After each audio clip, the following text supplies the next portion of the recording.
Welcome back to the ZERT Coffee and Chaos podcast, a show where we talk about anything and everything relating to what it means to be a survivalist and a prepared individual in today's society.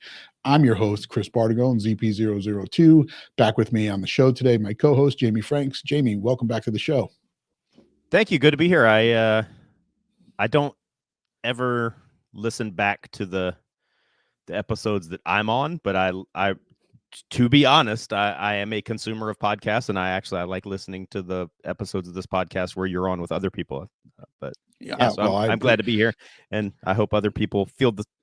I don't know how to word that. I hope people enjoy listening to this as much as I like listening to this podcast when I'm not on it. So. Oh yeah, I'm sure I do. I get feedback, and I know that when I talk to Paul, he'll mention something about the show that you and I have been on, and I know that you've mentioned shows about with Paul and I on as well. And I love to hear the feedback from the members. It's what kind of drives me, and I've been a little bit laxed on getting some of the podcast videos out on YouTube, but that's because there's been some other content out there, and I've been just kind of managing a couple other things on the ZERT website, so I haven't been able to do it. I did get, I believe, 2 videos out over the weekend. One was the land nav video, and then one was the video that the podcast I did with Vincent Vargas, Rocco from the Mayans MC, and then from other things. He's done a lot, and it was really cool to have him on here, and I mean, I've known him for a little bit, and then when you know somebody and then they end up doing something that's Hollywood based, and you find out that they're just as down to earth and cool as they were before they got involved with that. It's even cooler. Obviously, all ZERT members that have been here since the beginning know Tyler Gray, and he was an original Plank member with ZERT, and obviously he's gone on to do other things in Hollywood.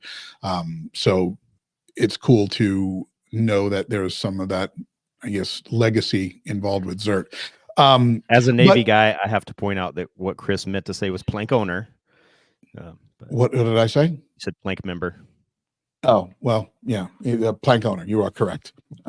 Sorry, we just always refer to them as members, but yes, they are. Well, they are Plank owners / Plank members. And what does that mean? They have the P in front of their call sign. I don't know if I've ever.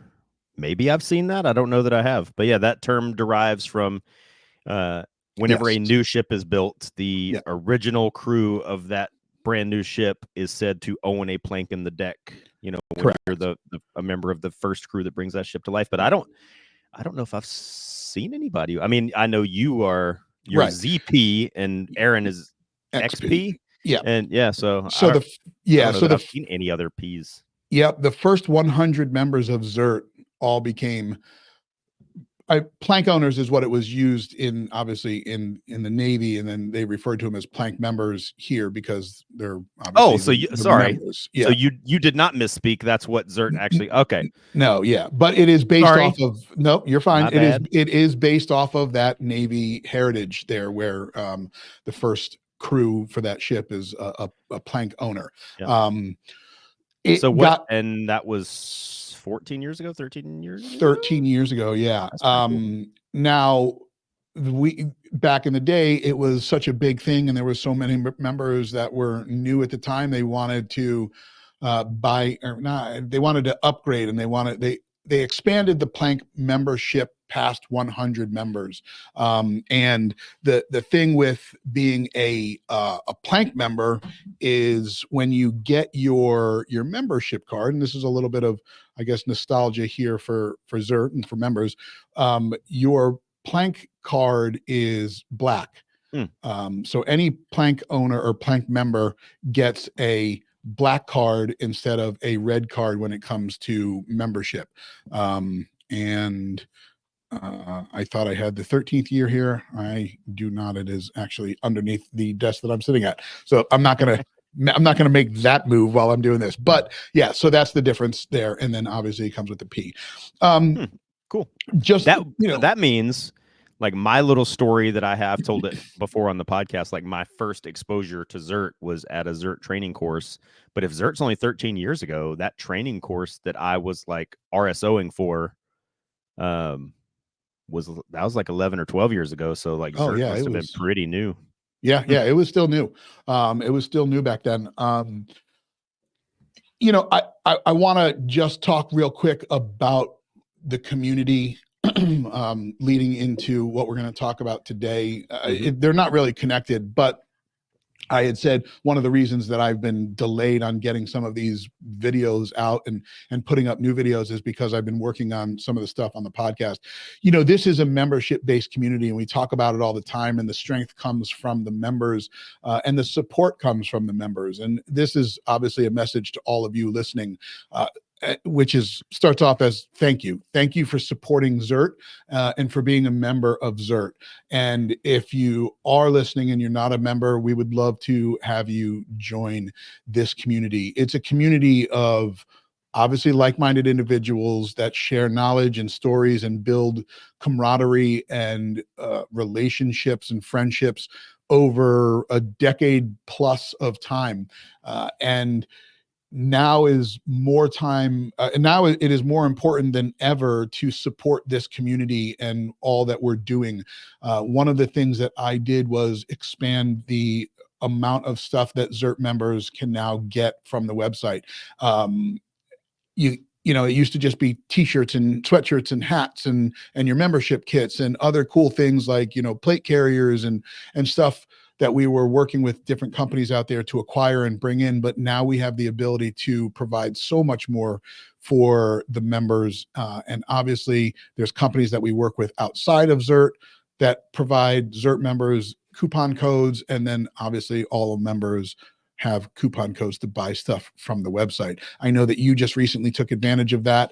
You purchased some ammunition, and we have a lot of different ammunition available. So, folks, if you are listening to this show, if you are a member, please head over to the website, support the community by getting stuff that you need on the website. If it's not there, send an email to info@zertnation.com and we'll make sure that we get it there for you.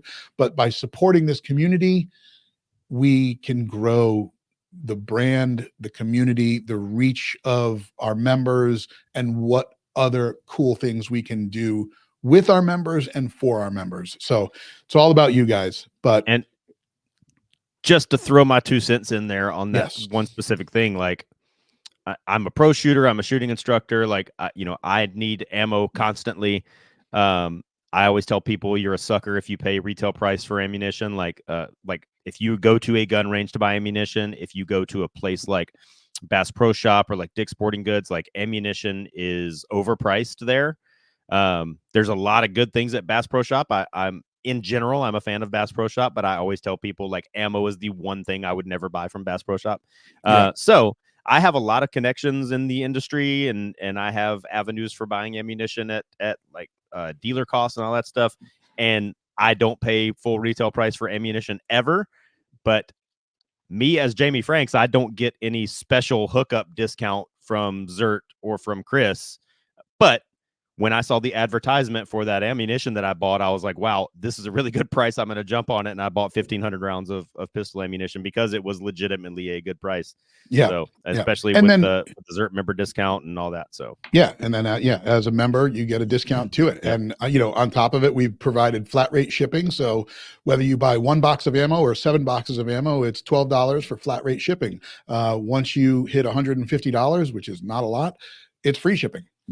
So those are just some of the things that I have been working on, which has caused me to be delayed in getting some of these videos out. So I do apologize, but I do say thank you to all of you listening, and continue to thank you for your future support of ZERT and the stuff that we put out. If you're looking for that website, obviously it's zertnation.com, and you can always find that in the comments on the YouTube channel. If you have not subscribed, please head over to the YouTube channel and do that. Make sure that you like this video and other videos, and then hit the bell so you get notified when we put these out. But that's enough for the administration stuff in the beginning. I want to get into what we're going to talk about today. And I know that we have a lot to talk about, and it's something that we both are very passionate about. And my passion level is a little bit different than yours. but I've always been that way. And Hmm. you know, I look at your social media, and obviously, my personal account I see you, and then obviously on the ZERT account I see you, and I get your stories in there when you post, you know, you do your watch checks, Wrist check. wrist check, or yeah, you showing off your watches. And I've seen you've got some nice watches. And in fact, you had reached out to me once about a Garmin watch, because obviously, I was selling Garmin watches Hmm. in the past, and I may look to do that again. I know that they have some good watches. I've been a fan of Garmin watches for a while, but obviously everybody, you know, if you're as old as I am and you've got the gray to show it, Garmin started as handheld navigation units, and I don't think anybody is buying those handheld navigation units anymore, because I think, and I'm sorry, not handheld, the ones for the vehicle, right? The nav Yeah, the units that you like used to vehicle mount to mount. your Yeah, windshield, yeah, right? yeah. Like your Tom Toms or whatnot. Cars have them. Your phone has them. Well, you're right, actually. Like from what I know, like the actual very first Garmin's were handheld, not vehicle mounted Yeah. uh, navigation units. They looked like a walkie-talkie. Oh yeah. If you picture like a Motorola walkie-talkie, that's what they looked like, and Yeah. it just had an LCD screen on it that just gave your latitude and longitude, and like that was it. Yeah. That was peak Yeah. GPS functionality in the late 80s, early 1990s, and that's when Garmin started. And then they went to the what you're talking about, like the dashboard suction cup to your windshield mounted, like Yep. turn Yep. by turn, like TomTom Yes. GPS things. And Yeah. um, I but was yeah, but so now it's mad. I was so mad because I had a Garmin, and this was, I mean, I think this goes back to like 2006, 7, and I was driving an '05 Cadillac CTS, and it had a navigation, but it was one you had to load the DVD in, right? So I was like, man, uh, dumb. And so I had a Garmin, and I'm so mad because I ended up like, it got broken, or whatever the case may be, but it was loaded with the Darth Vader voice, James Earl Jones, and it was oh like yeah. at the roundabout, you know, and it was like, it was just, it had some really cool things. Obviously, that, you know, it is no more, and you can get those now on your regular navigations. But so then Garmin started coming out with watches, and you and I mean, I've had one, I know that you have one, but the watches I have that a I few. see that you post are not always the Garmin's. No, that is true. So I'm a bit of a watch collector. I Okay, have you always been a watch collector? So as best as I can recall, somewhere around age 6 is when Okay. 6 or 7 probably is when I started carrying a pocket knife in my pocket every day, and somewhere around age 11 Yep. is when I started wearing a watch every day. And so like I think as parents we always we want to raise our children in our image or whatever. And so like I'm trying, like no matter how hard I try, my daughter's 13, like I can't make her care about watches like I do. But Right. when I was her age, I was already at the stage when I was wearing a watch on my wrist every day. And like um now I always kind of make the joke that if I took my watch off, I would fall over because my I've Right. been wearing a watch on my wrist every day for so long, literally since I was about 11, as best as I can remember. And like on Top Shot, they took our watches away from us Really? because yeah, so nobody was allowed to wear a watch. If anybody that goes back and rewatches the show, you'll notice nobody has a watch on, and they do Huh. that for continuity. So like if your watch goes in front of the camera and then it shows that you can see whatever time it is, but Oh, then they show you 2 seconds later and the watch has either gone backwards or forwards. That's one reason for continuity. But the other reason is because on Top Shot everything was timed, and I don't think they wanted us to be able to time it ourselves, because like if I oh, watch wow. George go and I know he did about 30 seconds, now I know about how fast I need to go, and they didn't want to do that. So if you look, Got it. nobody's wearing a watch on Top Shot, but a bunch of us, like myself and Chris Sereno, like a bunch of us are men that wear watches daily. Like, and so Chris, when we did Top Shot All Stars, Yeah. because we knew that our watches were going to be taken away, Chris made everybody the little like paracord survival bracelets. just so we could have something Have on our something. wrist, Yeah, that's because funny. I'm so used to wearing a watch all the time. Yeah. Like Now, all the time. Now, what's amazing about what you just said is I started carrying a pocket knife probably around maybe a little bit older, but I also started wearing a watch. And I remember my father, that was something that my father gave to me, both of them. Like, he always wore a watch, he always carried a pocket knife, and he kind of instilled that process into my head. Like, I always wear a watch and I always carry a pocket knife. There is not a day that goes by that I don't. And if I don't have a watch on, like for whatever reason, like when I got tattooed or whatnot and down by the wrist, and you're just like, oh, I can't wear it for a day. It drives me up a wall. Like I have to wear it. I'll wear it on my other wrist. And that to me, it just sets off my entire day. I'm like, I don't know what to do. I got to go left instead of right. And it's crazy. And you always know when it's stabbing time. You have your watch, Yes. your knife, so when it's time to stab, you'll know. Right. So okay, so you've been a watch guy for quite a long time. I guess the first question is, do you still by chance have the first watch that you ever received? I know exactly what it was. Yep. And it might be at my mom's house in a box somewhere. I don't actually have possession of it right now, but it might still exist and be somewhere. So my uncle was a Master Chief in the Navy, and like I said, that's how I know when it was, because he got me that first watch, and it was this little Timex watch, and it had, I'm a watch nerd and I don't even know what this is called. It's the metal bracelet, but it's like, it's made out of metal, but it's elastic also. Okay. And but it was this little metal Timex watch, and all it said was the time on it. That's all it did. And I think it had like a light, and it said U.S. Navy and had an aircraft carrier on it. And my uncle gave that to me, I think, when I was in the 4th grade, which would have made me 9 or 10 years old. And then around that same time, and this actually leads into some of my other watch nerdery. Around that same time, this TV show came on called Tour of Duty. Oh wow! It was on CBS. It was this TV show about this unit in Vietnam, and it went on for 3 or 4 years. But when that show came on, that was my favorite show ever. And on Tour of Duty, all the guys on Tour of Duty wore these, like, now I know as a watch nerd, they're called Timex camper watches.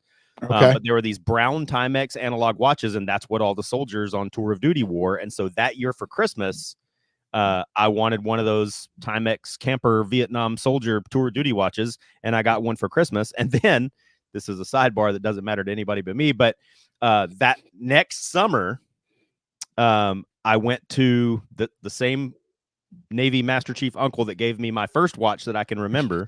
Yeah. Went to his house to visit him over the summer, and that Timex watch, we didn't know for sure, like, if like what the waterproof rating on it or what the water resistance was. So he had a pool, and so I took it off to go into the pool. And then because he's in the Navy, right after that, he had to move to Italy for 4 years. Okay. And because I left my watch at his house, they packed it up and accidentally took my watch to Italy for 4 years. And so I didn't get that watch back until like 5 years later. And I do still have that one. Yeah. So, yeah. I can't remember what my first watch is. It was probably something Casio related. I know that I had I'm sorry, did you say CO related or Casio? Casio, sorry. Casio. You broke up a little bit. Okay, sorry. Okay. I know that I had the calculator watch at some point. Yeah, I got one of those. Now, I also know, and we're gonna pop up some visual aids here. So if you are if you are just listening to this audio version and you do want to see what we're talking about here, you're gonna have to check this out on the YouTube portion of this, because some of these things are pretty funny. I can tell you that I definitely had that little Casio. It was just your basic, I don't know, your basic Casio watch. Mm-hmm. And then I also know that I had the calculator watch. Mm-hmm. One of the, and I don't remember when I got this, but I remember this one being a big watch for me because I skied when I was younger. And I remember a buddy of mine and I were talking about this watch, and this Oh beast man. was the Timex. And like you can Google Timex ski watch and this thing comes up. And I can't even tell you what those red button, but I think it had to do with temperature. Like it would give you the temperature of if you pressed it, it would give you the temperature, but it was so ugly looking. But yeah, now the benefit to that is it came with this I don't know if the band was original on it, but it came with a band that was an elastic band, so it could fit around your ski gloves or your mittens, whatever you did. But Now, that was one of them. And then here's the other one. And now I was younger when I had this watch, and I just remember obviously the reason why I got it is because I was a kid at the time, and I wanted to have this little guy here. And we're gonna try and get it. Here we go. There we go. But it not only told time, but it also provided, I guess, if I have to think about it, it was the old school fidget spinner. And there it I is. so The little that's transformer watch. yeah, I had that. But I think mine was silver. I think like Yeah. where that one says quartz, like around it. I think mine was like Yeah. silver. But I had that exact same one, dude. That's awesome. There it I wish I was. still had that. Yeah, that would But be pretty fun. But so all right, so you can't remember. I guess what is your oldest watch that you still own? So yeah, so the we're like to answer that question, we're fast forwarding a little oh bit. well, So let's back it up then. well, when I was 16, Yep. that's when the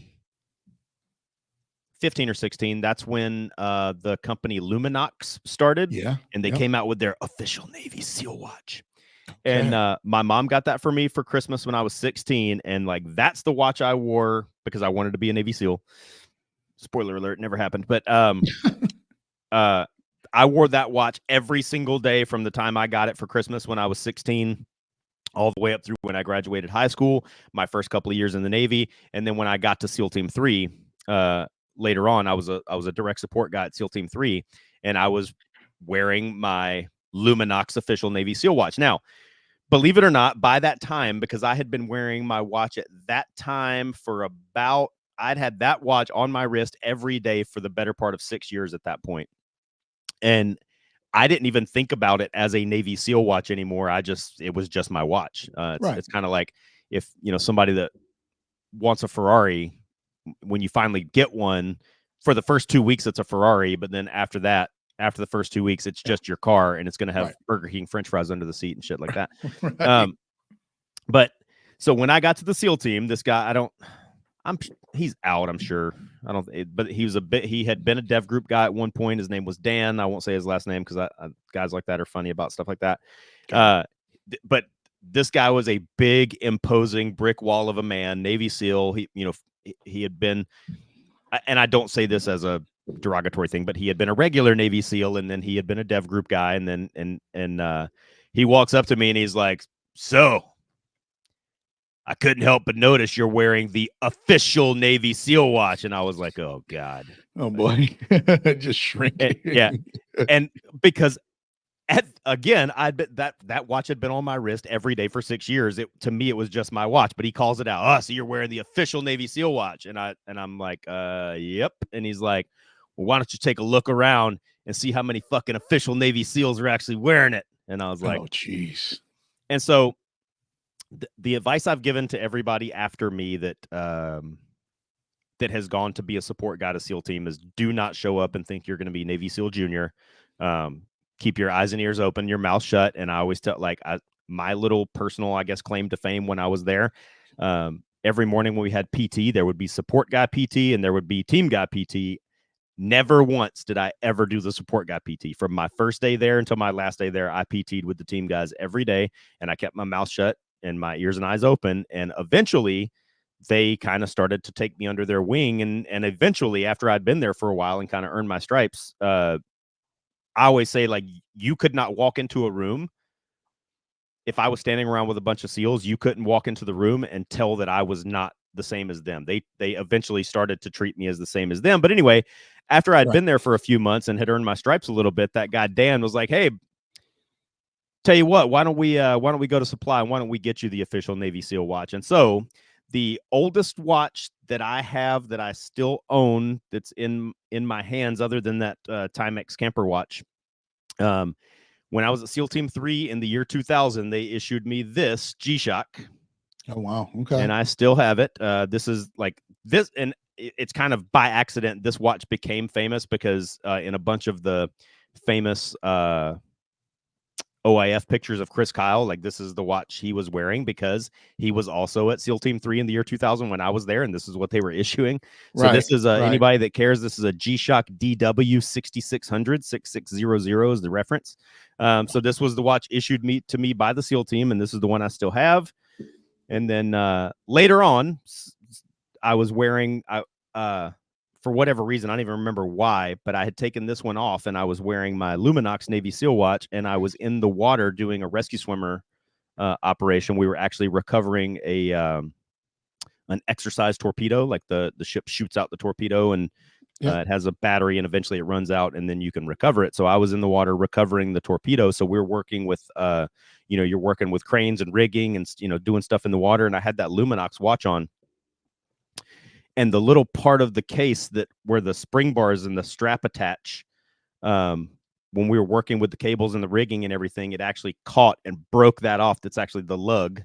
It broke the lug off, and the watch just fell off of my wrist and fell to the bottom of the ocean. So unfortunately, the Luminox watch that I got when I was 16, that one's at the bottom of the Pacific somewhere. But I do still have this G-Shock that was issued to me at the SEAL team. Yeah. So, okay.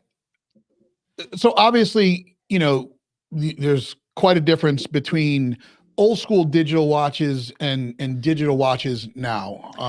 Well, so there's a difference between what's referred to now as a digital tool watch, which would be a Casio G-Shock, your Casio Pathfinder, your Casio Pro Trek, and like, I don't know if they are anymore, but like the old Sunto Core watches.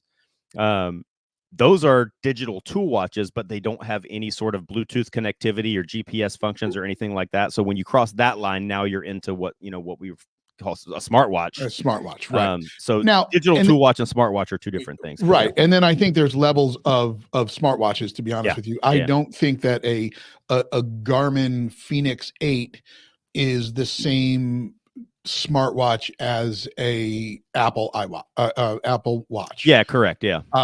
Now, and we'll get into that in a little bit. So, okay. So, and then obviously analog watches are still analog watches. They stand the test of time. They've been doing the same thing and running the same way. The only difference is, quartz movement versus automatic or Swiss. And when it comes to automatic, there are different forms of that, Swiss or whatever the case may be. I guess before we get into some of those, you went into it a little bit, but getting your first watch and then becoming a watch collector, I think there's a big jump between that. So what got you into, and I guess before I ask the question, do you consider yourself a watch collector? Yeah. So like when people, this is one of those nature or nurture things. Like I just somewhere in my soul, I have always been attracted to just mechanical things. That like really and truly, that's the reason why. That's one of the main reasons why I like guns. Like talking about shooting is one thing, but talking about like the actual physical gun itself is a separate thing. And that's the main reason why I have such an appreciation for guns is because I can take this little thing that's the size of a Tylenol and I can hit a 10-inch target with it 800 yards away over and over and over again because the precision of this mechanical machine, right? And Right. so I've just always been drawn to mechanical things, and watches are a part of that, specifically like analog watches and the mechanical Yeah. work. And it's something I have no idea why. It's just something that I've always been attracted to. And then the two big passions of my life that really span the entirety of my life is military things and movies. I've always, ever since as far back as I can remember, I loved everything related to the military, and I've always been a huge movie buff. And so people ask me, am I a gun collector? And I say, I'm not a gun collector. I'm a shooter. Now I do have a shit ton of guns, but I shoot all of them. I don't have any guns that just sit in my safe and are just collector guns. I shoot every single gun that I have. Okay. Watches, I am a little bit more of a collector. I have my personal Instagram, but I also own or run or whatever a separate Instagram account called Dive Your Dive Watch, because most of my watches I do actually use. There's a saying in the watch community is watches are tools and you should use your tools. I hate maybe is a strong word, but it bugs me when people have like a Rolex Submariner or an Omega Seamaster and they won't even wash their hands with it. Like, these watches are meant to go to the bottom of the ocean, and some people won't even take a shower with their Rolex on, So I kind of the specific avenue of watches that I've always been most attracted to, even long before I was a diver, is dive watches and dive watches and tool watches and military style watches. But when I was a kid loving military stuff and movies, like my watch collecting kind of strays into from a collecting standpoint, I like collecting watches that were famously worn in movies, and then I like to wear dive watches and tool watches. What were you about to say? Sorry. I want to go back to that for a second. Do you wear your watch all the time from like, does it ever come off? And all when I'm time. going 24 hours a day. So whether you're shower or whatnot, yes. you always wear it. Always. I mean, I don't always do that, but that's not because I'm afraid to get it wet. I mean, at some point I have to recharge my watch, or, and you and I have talked about this recently. I admittedly have not worn my nice timepiece that I had gotten myself as much.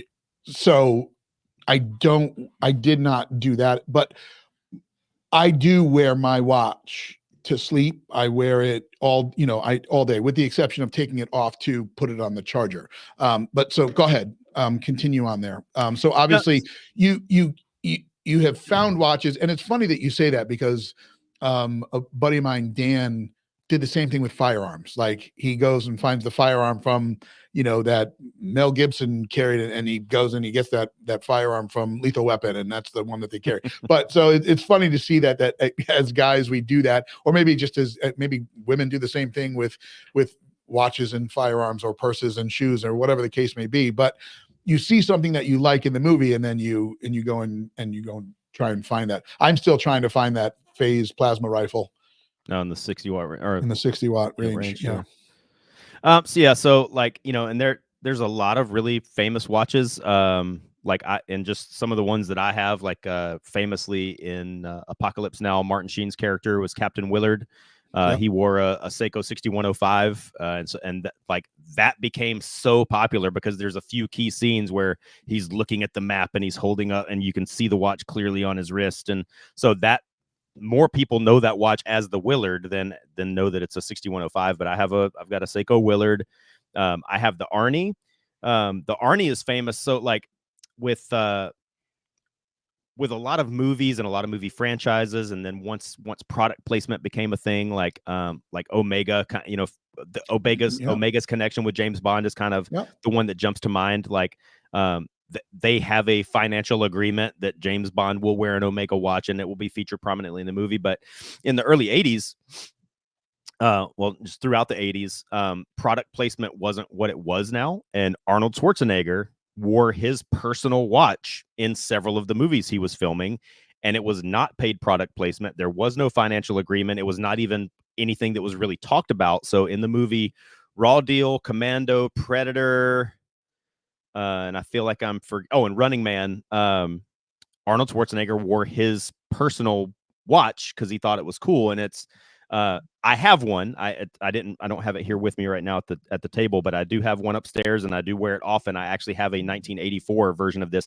but this is the reissue version of the Arnie watch. This one is the Seiko, the SNJ 025. This is the reissue, but the original one was the Seiko H558. It's the one famously, I mean, obviously they added a sound effect in for the movie, but like in Commando, when his daughter gets kidnapped and he breaks the guy's neck on the plane and he's like, what time does this plane land? And they're like, oh, this flight's about 10 hours. And he sets his watch and it goes, bloop, yeah, bloop, exactly. You're right. So that was this watch. And then in the famous scene in Predator when he's when he's holding the M16 with the M203 on it and they're just laying waste to the jungle, you can really see on his wrist. It's this. This actually, like, I do love it for its 80s action movie connection, but like we'll probably get into this in a little bit. Like this as an actual functional tool watch, like for, you know, a survival or apocalypse situation or travel or whatever, this is a fantastic watch, like actually in general. But I was originally attracted to it because it was what Arnold Schwarzenegger wore. You know, we talked about Omega Seamasters and James Bond. There's a lesser known watch that was worn by James Bond in the 1989 film, The Living Daylights, when James Bond was played by Timothy Dalton. It's a Heuer Night Diver. It's a Heuer 1000 Night Diver. I have one of those. I have the watch that Bodie wore in Point Break. I have the watch that Richard Dreyfuss wore in Jaws. I have the watch that Rambo famously wore, the Chronosport UDT. So I like. Okay, so then you are you are definitely a collector, but not not so much, you know, a collector, and this is going to sound of high-end timepieces, but more functional watches with some sort of entertainment value, but are also a nice watch. The most valuable watch that I have is it's a dive watch. It's a Tudor, which Tudor is Rolex's sister company. So like Rolex's logo is the crown, Tudor's Rolex is a shield, and so the saying with Rolex and Tudor is the shield defends the crown. So the Rolex is the more luxury brand and Tudor is the more tool watch utilitarian side of the brand. And so I have a Tudor that's about $5,000, that costs about $5,000. That's my most valuable single watch. I have several watches that are a little bit less than that, but my most valuable watch is a Tudor, but even that one is a dive watch, tool watch. But a watch collecting friend of mine told me a while back, collect what you like don't. And if what you like is high end luxury watches that are encrusted with diamonds or whatever, cool. But good luck. Because he said 99% of the time, nobody else on earth besides you cares what's on your wrist. And so just collect what you like. And that's what I like. I mean, the watch I'm wearing right now is a Seiko Turtle, and it's on the actual James Bond Dr. No watch band. So wow. Okay. I'm sorry, not so, anyway. Okay. So so obviously, you know, asking the question, what do you use your watches for? I guess it really depends on what watch you're choosing for the day. I guess that's more of an important question, is when you choose a watch, when you wake up that day, what makes you decide to choose that watch? I mean, and I guess the follow-up question is how important is a watch in a survival type situation? And we're going to kind of really elaborate on this. And I know that we try and keep these shows to an hour, and we're not even, I don't even think we've scratched the surface of the show, but you know, I think we both knew that that was going to be an issue here. So what do you choose your watch for daily? So, you know, again, like somewhat famously, like, you know, I did start that Instagram account, Dive Your Dive Watch, as a page for people who actually wear their dive watches to dive. So people that are actually out there using their watches for their intended purpose. So what I choose my watch on is based on a few things. I must admit, I do have a small handful. I think there's like 4 watches that I have that I won't dive because either in monetary value or sentimental value, or how rare they are. Like if I ever had to try to find another one, it's not worth the risk for me to dive it just so I can say I did and risk ruining the watch. And so when I go to the shooting range to teach classes, most typically what's on my watch would be, this is a good example, would be my Garmin Phoenix, because like, believe it or not, like people, if you listeners, if you don't know this, like the one thing that I can personally attest to about Garmin watches is they are tough as nails. Like I like my Garmin Phoenix 5 was issued to me by the military, so it didn't cost me any money. Therefore, I didn't really care that much about it. Like how, like in terms of like banging it around and stuff. That watch, I have put that watch through hell and back, and it still works fine, and it doesn't really even look that bad. The sapphire crystal or whatever's on it is like not scratched at all, and I have beat the ever loving crap out of that watch for for what year is this? This is 2024, so probably for 8 or 9 years I have beat that watch like just unmercifully. And so that is something I consider is like, what am I doing? Am I diving? Am I going to the range? Am I climbing a mountain? Am I, and what watch can support that? And is it a watch that might get destroyed? And then is it something that's really going to break my heart if it does get destroyed? And so, and I think that's very important, because you and I have talked about this in the past, and my daily watches ranges between my Apple Watch Ultra and my Garmin. It's a Tactics AMOLED, which is this. I mean, the Phoenix, the Tactics, they're all basically the same. When and mine just comes down to charging. It's a rare occasion where I decide to just take out an analog watch. I've got a few of them. I mean, I've got just a few that if I'm dressing up or whatnot, then that's what I go with. We talk about, is it good for a survival situation? I mean, I love the fact that they both track so much data, and whether it's right, wrong, or indifferent, I like to track my sleep.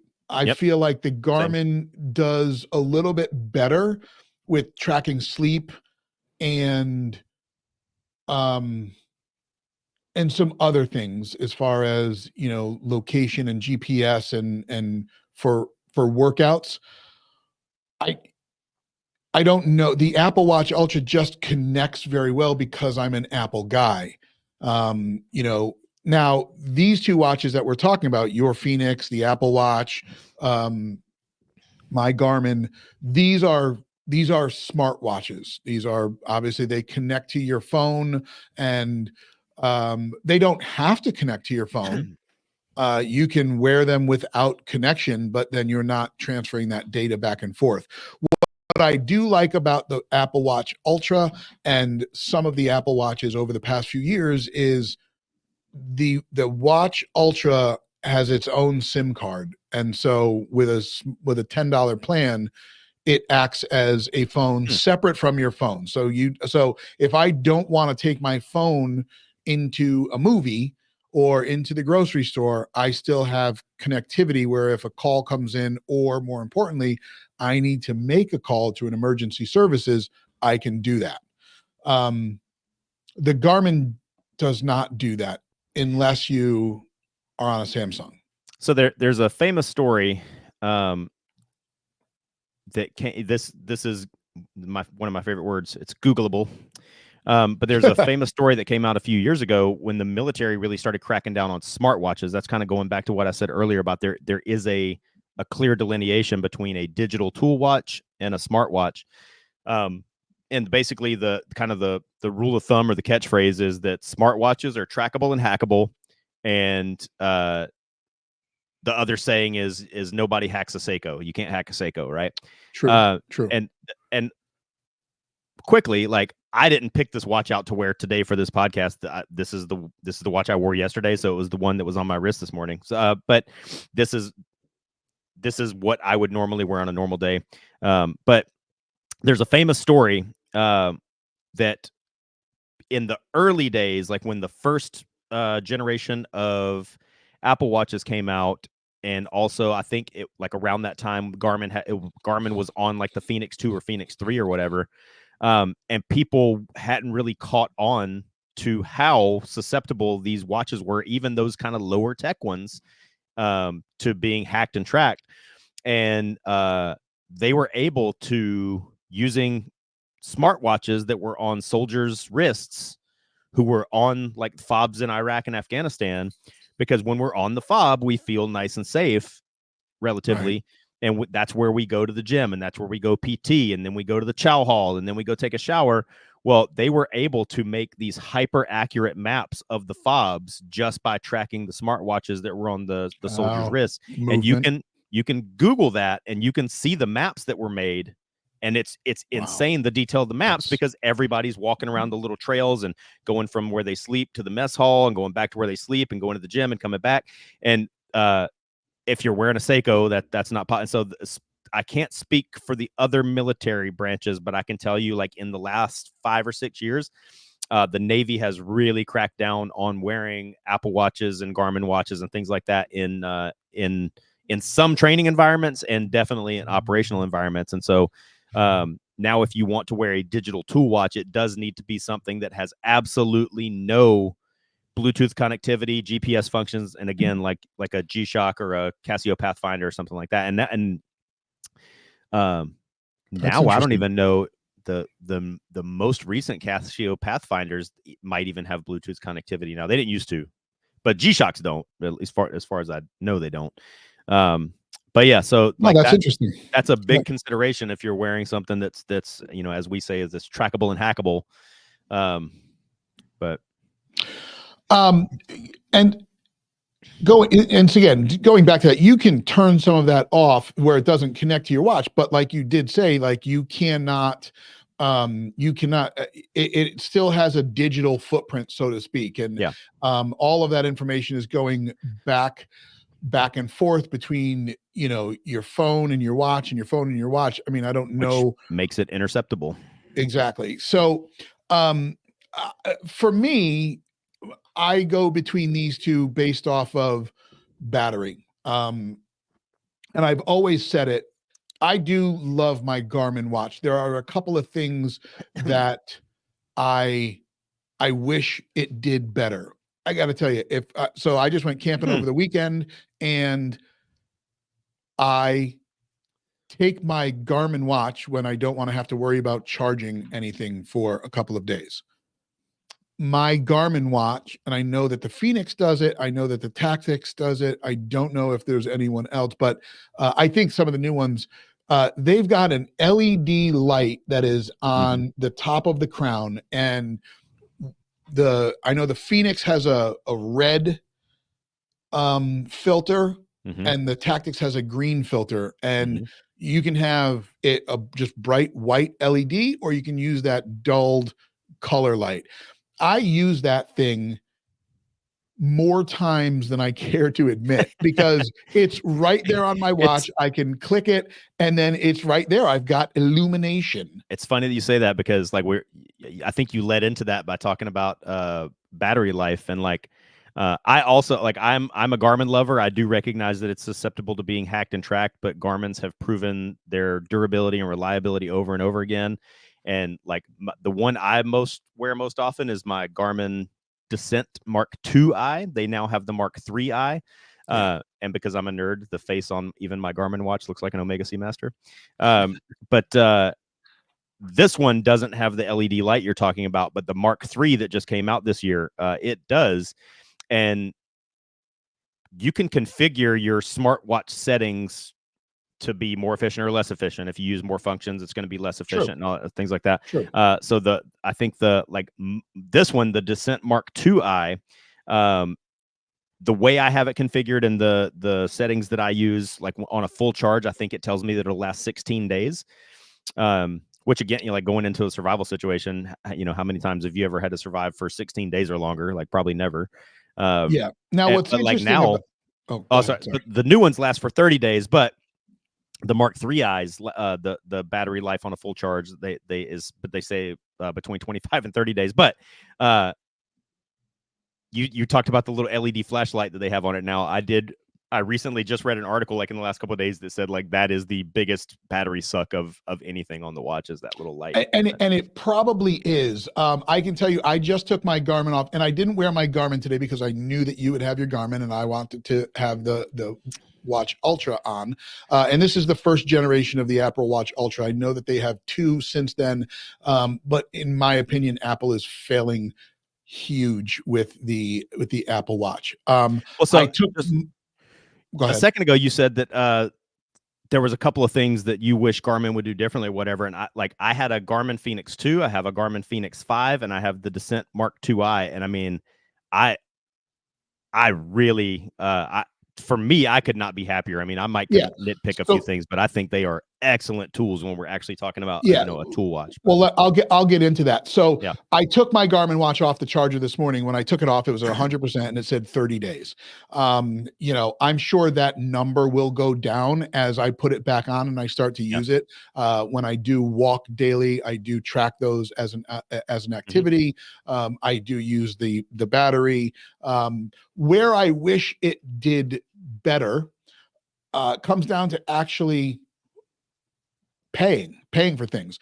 Apple Pay digital wallet, to me, first of all, it is the most secure form of payment, using a digital form of payment. Apple Wallet, Apple Pay. Garmin has Garmin Pay, but it is not as robust as Apple Pay. So you make a good point, because I don't even have that function enabled on any of my Garmins. And And so I have it on my other one, but it allows two cards. It doesn't allow me to use the cards that I normally use.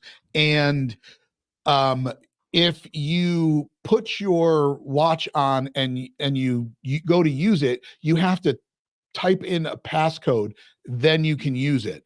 Now, you do that once a day and then you're fine. So if you have to use it multiple times, the connectivity and the meshing, if you will, between the Apple products makes it where I don't have to take my phone out to pay for anything. That takes Apple Pay. I just hit it on my watch, tap my watch, and I'm good. I don't have to take my wallet out. I don't have to worry about anything getting stolen, my credit card number. And if it does, it's a digital card and it doesn't mess with you as bad.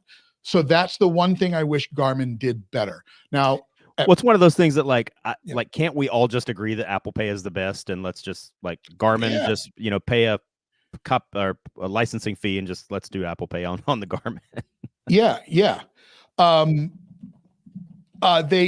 You're right. And here's the other thing. Let Garmin and Apple partner together a little bit more. And what I mean by that is, on my Apple Watch, if somebody shoots me a text, I can respond I can literally speak into the watch, Dick Tracy style, and respond to it. Now, Garmin, you can get messages, you see it pop up on your phone, you just can't reply. If you're an Apple user, if you're a Samsung user, you can actually send a reply. Now, is that important for everybody? Maybe, no, maybe yes. I know it's not important for you. It is. Yeah, and like a quick, I think this is a funny story. It's a quick story. Like when I first got my Garmin Fenix 5X, I was like, whoa, look at all this stuff I can do. And so like, of course, my nerding went off the rails and I activated like every function of the watch. And that day, when like the day I got the watch, because I use the fitness functions a lot on my Garmin watches, I went for a 6-mile hike that day. Went the first day I had it with all, and like over the course of one 6-mile hike, by the time I got back to my car, I was like, screw this. I'm deactivating all this stuff, because the whole time I was hiking, I was getting text messages. I was getting a notification that I got an email. I was getting a notification that this YouTube channel I subscribed to just posted a new video. And like my watch, like every 2 seconds over a 6-mile hike, my watch was going bzz, bzz, bzz, bzz. And so ever since that day, the very first day I had my Fenix 5X, I have disabled all that crap on all of my watches, and I don't use the pay function, and I don't have any of that. Right. And I use it obviously to see phone calls and to see messages. I've turned it off for all third-party apps. Now here's where Apple shines a little bit. So with Garmin, even though if I have that stuff off, if my phone rings, my phone's lighting up and ringing and vibrating or being loud. With Apple, it all goes through the watch. So if you have it connected, this acts as the gatekeeper, right? So a text message, my phone stays silent, stays black. I don't have to pull it out of my pocket to see what's happening. And I do like that. And I can ignore a phone call just the same on here. Now, where they suck is this thing. I took it off the charger yesterday morning, had 100%. Last night, or when I woke up this morning, I was at 57%. Okay. Now I threw it on the charger while I went and showered. And I got to like 70 something and I'm back down to 57%. So that is one of the, I guess, the downsides. We're talking about what we're using these watches for, right? And you Yeah. talked about a Meanwhile, survival. Go ahead. I have a Seiko from 1977 that has never had a battery and will never have a battery. It's an automatic from 1977, Yeah. and it still runs great. Right. So we talk about, what folks, this whole entire topic of conversation today, and we're not done with this, but it was all about, watches and what they can be used for. And in a survival situation, if you can triangulate your location and use GPS, that's all great. But we've talked about land navigation prior to this, and how to do land nav. Is a Garmin watch or an Apple Watch just an additional tool in your toolbox? I think yes, it is. But yeah, and go ahead. Oh, sorry, you finish your thought, but I was going to say, but they're based off of battery. And like I said before, when I take my Apple Watch camping, I've got to charge it at some point. So I'm at the mercy of that. And by the way, the item that I need to charge it with also requires electricity to make sure that it is fully charged. If I take my Garmin, I know that I'm good for 15 days at minimum. If I take my analog watch, I don't have to worry about it at all. Because, like you said, it's an automatic watch and your body is what keeps it going. yeah, and so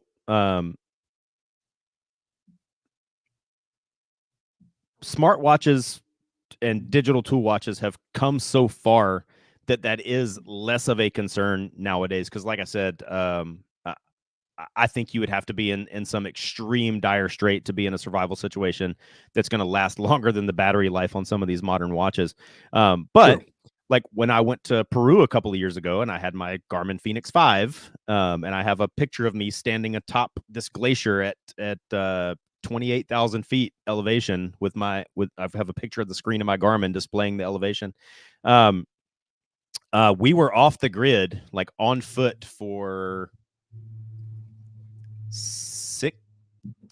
7 days and 6 nights, completely off the grid. And I was wearing my Garmin Fenix, and I was using the GPS functions every day because when I got home from that trip, I wanted to be able to pull up the map and see exactly where we hiked, and we climbed up this mountain and climbed back down and went through the jungle and did this and that.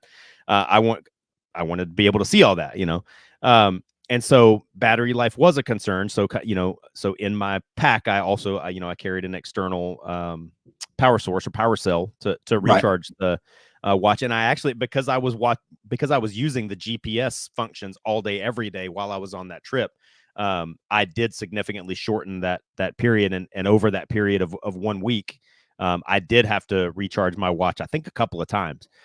So it, survival is one thing, but then also like on a trip like that, where I'm just on an adventure trip and I want to be able to see how far we went every day. And I want to be able to pull up a map and actually visually see where we went every day and how many steps. And like, I think in one day, there was one day where my watch said like we climbed the equivalent of 1,200 flights of stairs or something like that. Yeah, like, man. It's and it's neat to be able to see all that, but that all does impact the battery life. But I'm glad I let you finish that point, because the thing I was about to jump in and say is you were talking about as it relates to land nav, and there is a survival trick or a survival technique where you can use an analog watch, and based on what time it is and the sun's position in the sky, you can use that to find northeast, south, and west. If you again, this is Googleable. You can look it up. Finding north with the watch method.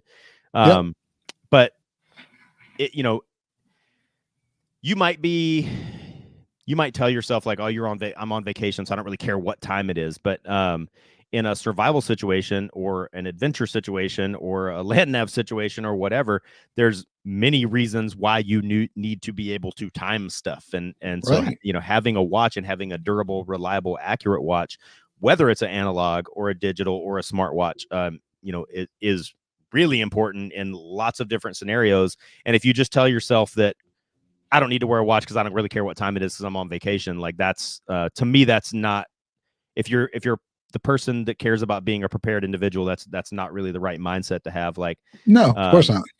if we're talking about, obviously like in a military sense, if we have several platoons or different units or whatever, and we're coordinating the time of our attack, well, we all need to be able to be synchronized, and that can come into play instead of military forces coordinating an attack. Like, if you and I have our bug out plan that we've talked about, like we're going to meet at this certain place at a certain time. So even if we have no communication, it's prearranged that we will meet at this certain location at this certain time. And if I get there and you haven't shown up by another certain time, then I'm leaving. And that's Right. all prearranged. And I need a watch to be able to track that.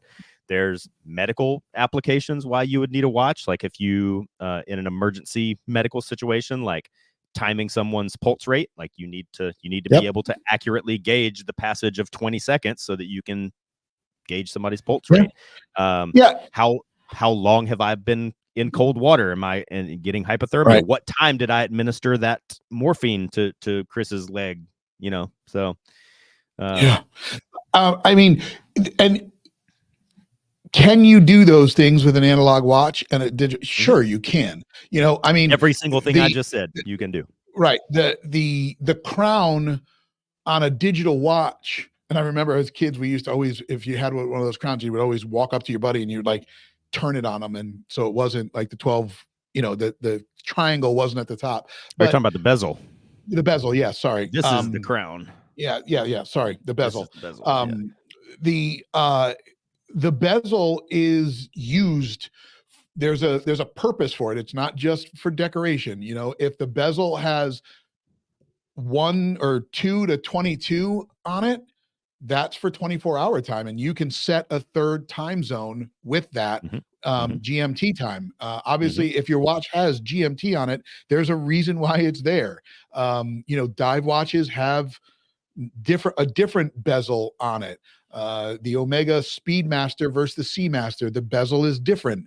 There's a reason for that. So typically, like what Chris is saying is like for like people refer to it as GMT, but it doesn't have to be GMT. It's no. The correct term is dual time zone, because you can set that second time zone to any time zone. It doesn't have to be Greenwich Mean Time. So that one would have a 24-hour bezel on it, or a bezel that I'm holding this one up. That go like it would be 24, 23, 22, 21, 20, all the way around. This one that I'm holding up is a classic example of a diver's bezel, which instead of having 24 hours has 60 minutes. And that's so when I start my dive, I can rotate the bezel to where the triangle aligns with the minute hand right there. And now as the minute hand continues to tick, I can see how long I've been diving. I've been underwater for 5 minutes, 10 minutes, 15, 20. Right. And for a typical diver on a typical sized, a standard size scuba tank, a typical diver doing a typical dive on a typical tank is about 60 minutes. So that's why divers' bezels have historically timed 60 minutes. But guess what? That doesn't have to just be used to time your dive time. You can use that to time literally anything. But you can rotate the bezel and time whatever you want. Time like if we're on a survival situation and we get to the point where we're going to sleep, we've talked about before, both of us can't go to sleep at the same time. Somebody needs to stand guard. And how many times have you been asleep and somebody wakes you up and you've been asleep for several hours, but you feel like you've only been asleep for 5 minutes. So for sure. When you're in a situation like that, people's perception of time gets skewed. And so if I agree that I'm going to let you go to sleep and I'm going to stand watch and I wake you up and go, hey bro, it's been 4 hours. It's your turn to stand guard. You're going to be like, no, but if I have a watch, I can be like, no, look, bro, look at the time. Yeah. So if you had to pick your favorite, you only get one. You get one digital and one analog. Hit me. So I know it's a tough rule to follow, but no, you it's have to. not. It's just it's like what am I doing? Like, is this like the zombies are coming through the window and I got to grab 2 watches and go? Like, because Yeah, my listen, favorite watch. you've got to dress up eventually in the zombie apocalypse, and you've got to manage your day to day. My my all around favorite watch is again, sorry, another SEAL team story. When I was at the SEAL team, I became friends with this guy, Rob Smith, and he, when he was getting ready to retire from the SEAL teams a few years ago, he started a watch company called Resco, because RES is his initials, and then Yep. CO Resco. And so he makes really fairly high end tool watch dive watches, and so I referenced it earlier, that Heuer 1000 night diver watch that Timothy Dalton wears in The Living Daylights. That was always one of my favorite watches, but now those actual watches are, well, I mean, now they're 30 years old, or 40 years old. Geez, how old am I? But 35 years old is how old those watches are now. So I asked him to make me a modern, brand new tribute watch, if you will. I had him basically make a Resco copy of that Heuer 1000 night diver that Timothy Dalton wore. That, and I always say like that, if I had to only pick one watch out of my entire collection that I would say is my favorite watch, that is my most favorite watch, because as of right this minute, as I'm speaking into this microphone, mine is the only one of those that exists. So that Okay. watch is a true one of one in the world, and it was built to my specification, basically to copy the watch that Timothy Dalton wore in The Living Daylights, because that one I can actually take it and dive with it and wear it, Yeah. and not worry so much about it. Like that, the actual 1988 version that I have, I would never take that diving, because if it floods, it'd be really hard to find somebody to service it, and it would probably be ruined, and then it would take me forever, if ever, to find a replacement. So, but that watch is like my favorite watch, just because I think it's cool, and it has the little tie to the James Bond movie, and it's a one of one in the whole world as far as I know. And it's a real, and to your point, if I had to dress up in the apocalypse, it, like, you can dress that watch up. Right. It, Right. it looks really nice. But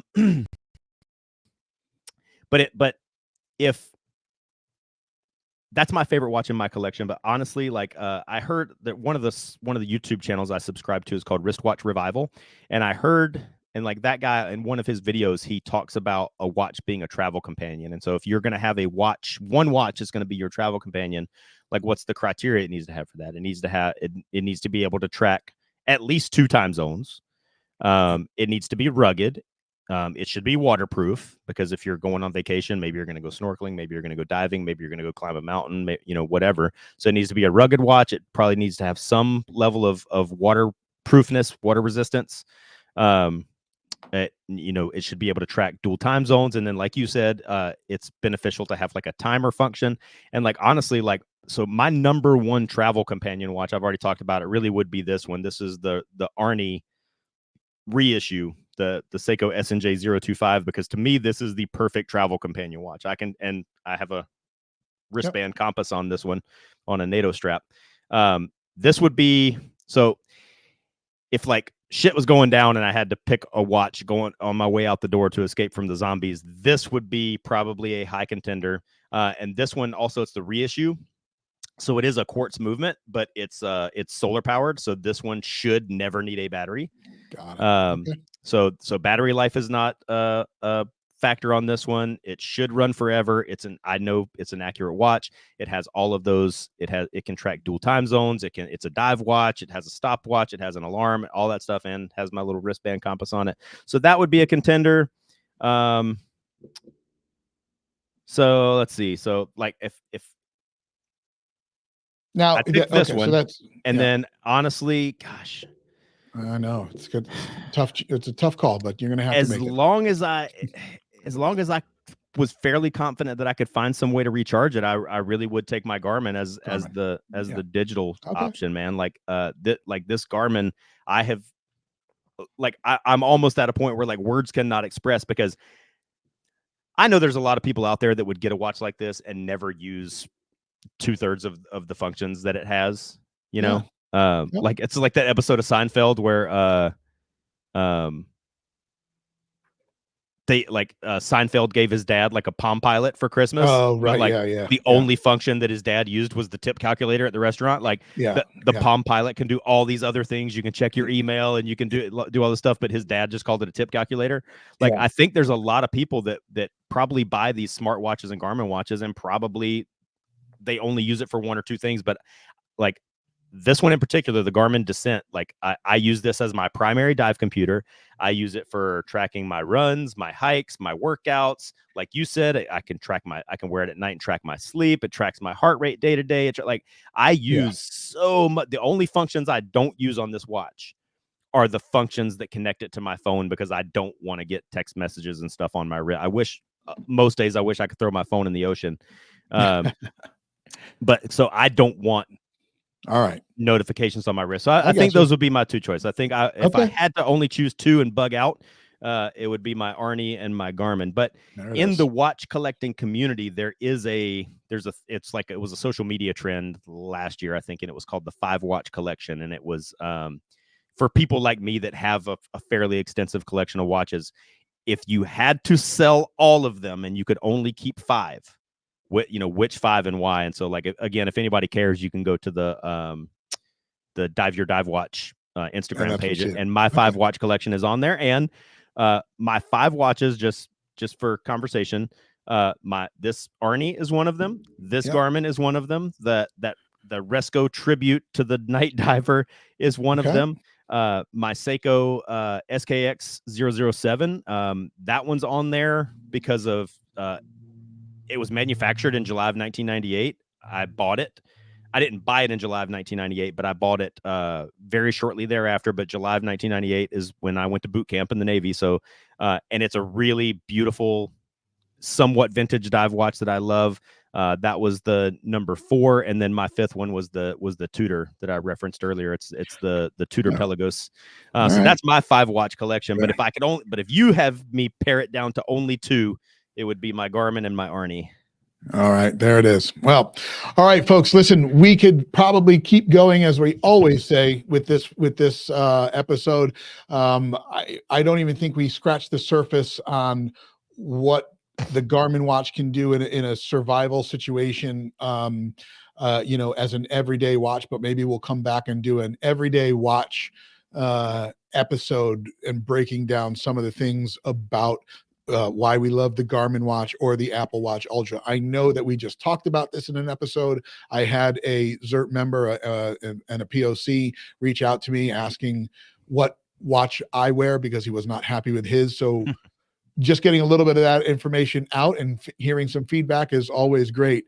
But as always, folks, thank you for spending some time with me. I know we went a little bit over, but we had a lot to talk about. So until next time, you guys stay safe out there.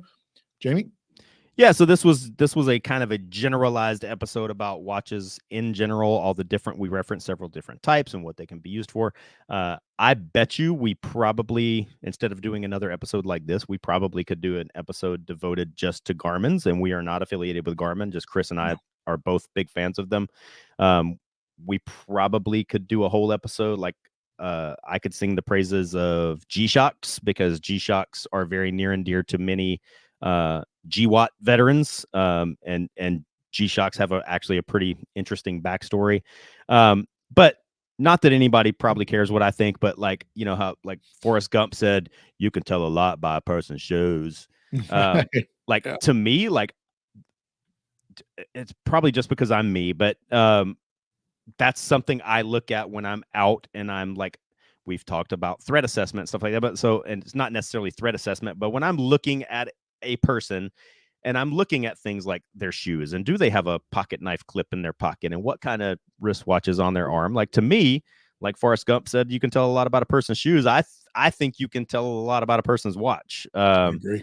And there's a saying in the watch community that sketchy dudes wear Breitlings, but that's a whole other thing. But yeah, so like, I think to me, most days I would say probably, I would probably say 7 times out of 10, if you just saw me on a normal day, ran out to me in the street, I'm going to be wearing like some type of analog dive watch. because I just think that's a manly thing to me. Yeah, Like, I got you it. know, and that to me, that's a little breadcrumb of a portrayal about, like, you know, that's kind of paints a picture of who I am as a person. So, All right. you know, so it's easy to be hard. It's hard to be smart, but I would definitely encourage everybody to get a good watch. And if anybody wants to pick my brain about watches, I'm always more than happy to talk about watches and guns and gear and all that stuff. So that's all I got. Awesome. All right, guys, you stay safe out there. ZP002 out.